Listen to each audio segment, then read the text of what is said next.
Mozart aseguró en su lecho de muerte que fue envenenado con aqua tofana, un líquido insípido, inodoro y traslúcido, algo de lo que estaba completamente seguro. La figura de Giulia Tofana, la infame envenenadora siciliana del siglo XVII, está estrechamente ligada con la suposición sobre su muerte que hizo Mozart, ya que ella sí usó este líquido para ayudar a cientos de mujeres en su época a deshacerse de sus maridos. Os contamos esto y mucho más a continuación. Soy María José Rubio, historiadora y escritora. Y yo soy Luis Quevedo, divulgador científico. Y esto es Despierta tu curiosidad, un podcast diario sobre historias insólitas de National Geographic. Y recuerda, más curiosidades en el canal de National Geographic y en Disney+.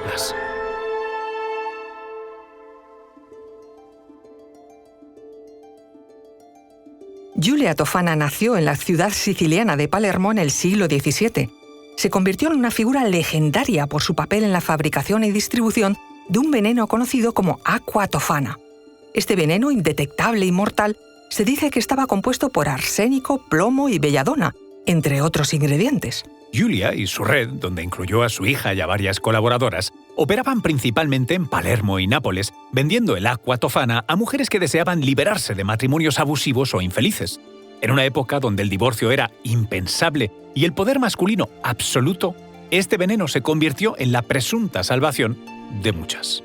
Ella misma lo había vivido en su familia. Giulia era hija de Teofanía de Adamo, una mujer ejecutada en Palermo en 1633, acusada de haber asesinado a su esposo. Aunque Giulia había aprendido de alquimia entre boticarios, es posible que fuese la madre quien creó el veneno y ella heredó la receta. Era insípido e incoloro, y sus síntomas eran similares a los de un enfermo que muere de resfriado común. En un principio el veneno existía en forma de polvo, pero Giulia dominó otro formato, camuflarlo en un frasco de perfume llamado maná de San Nicolás. La leyenda cuenta que Giulia ayudó a envenenar a más de 600 hombres durante casi 50 años de actividad, antes de ser descubierta. Se vio atrapada por las autoridades sicilianas, obligándole a mover de sitio su negocio. Roma sería entonces su nuevo centro de actividad. El negocio funcionaba, y es que la mayoría de clientas acudían en masa a por aqua tofana. Los hombres que se personaban eran pocos o ninguno. En una época en la que disolver matrimonios canónicos era muy difícil, la única solución sin escrúpulos que se presentaba para terminar con ellos era acudir a los servicios de tofana. Este veneno no llamaba la atención porque no se distinguía del resto de productos de la droguería. Además, era altamente eficaz porque con tan solo 4 gotas disueltas en agua, vino o sopa, era ya suficiente. La víctima moría en una semana y ni siquiera las autopsias eran capaces de detectar la sustancia. Su actividad iba viento en popa. Ni las autoridades ni los familiares de los muertos eran capaces de encontrar explicación. Tanto fue así que el pánico comenzó a cundir en Roma. Su negocio echó el cierre cuando una clienta, en un intento fallido de envenenar a su marido, reveló el secreto de Tofana a las autoridades papales. Su popularidad, no obstante, hizo que los ciudadanos de Roma impidiesen su arresto, avisando previamente a Giulia. Consiguió huir y Giulia se refugió en una iglesia, donde se le concedió asilo sagrado. Fue entonces cuando se difundió rápidamente el rumor de que había envenenado el agua de Roma, poniendo a la mayor parte de la población en su contra, lo que provocó que la guardia, junto con algunos habitantes, forzaran la entrada y la sacaran a rastras del templo. Tras su arresto, Giulia fue obligada a llevar botas de plomo durante su estancia en prisión.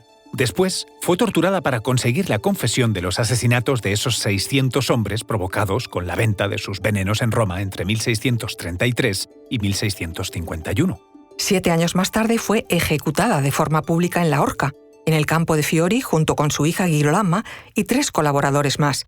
Tras su muerte, su cuerpo fue arrojado sobre el muro de la iglesia que la había acogido y ocultado. La declaración de Giulia reveló el nombre de varias clientas, y las represalias se pusieron más serias y estrictas.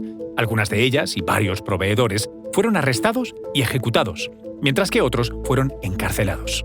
Estos últimos se libraron de la pena de muerte tras argumentar que solo habían usado el aqua tofana como perfume. Esta historia refleja la fascinación y el temor que rodeaban al uso de venenos, vistos como una herramienta de poder y venganza, especialmente entre aquellos que carecían de poder militar o político. Aunque incluso en las circunstancias personales más extremas, la moralidad se impuso al crimen, poniendo fin a esta actividad criminal en Italia. Giulia Tofana es vista como una asesina en serie y una vengadora de mujeres, incluso encasillando su persona bajo el seudónimo de asesina seductora. Sin embargo, Julia nunca se manchó las manos de sangre porque nunca mató de forma directa a nadie. El clima social de esta época permitió y favoreció el empleo de venenos como una herramienta de poder y control. Los avances en alquimia permitieron encontrar una forma inmoral de librarse de aquellos problemas que atormentaban a la población en aquella época. La revelación de estas redes de envenenamiento provocó una ola de pánico y paranoia general en toda Europa.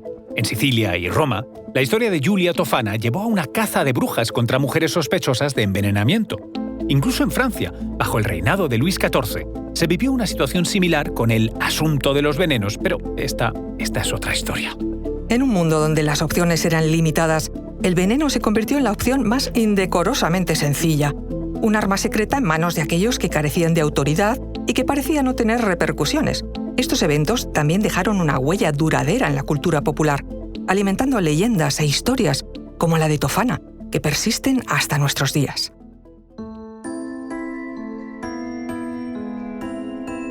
Recuerda que Despierta tu Curiosidad es un podcast diario sobre historias insólitas de National Geographic. Disfruta de más curiosidades en el canal de National Geographic y en Disney+. Y no olvides suscribirte al podcast si has disfrutado con nuestras historias.